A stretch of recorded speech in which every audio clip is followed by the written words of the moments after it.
Hey folks, we're gonna dive right into Quail is a Pretty Bird.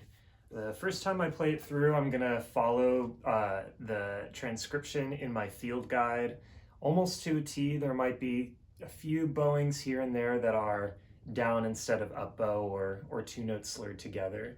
But more or less it's gonna be exactly how I have printed. And then after that, we'll have some fun with it.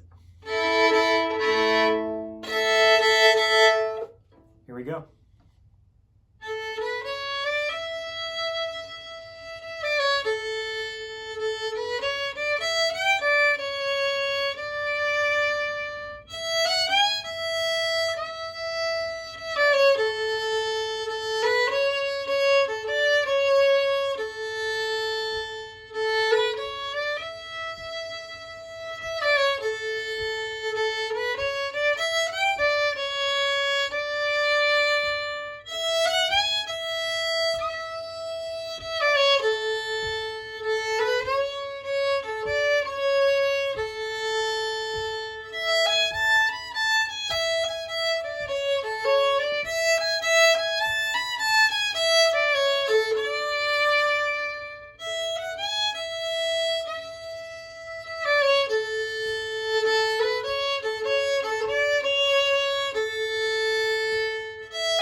All right, and here's some variations that I do.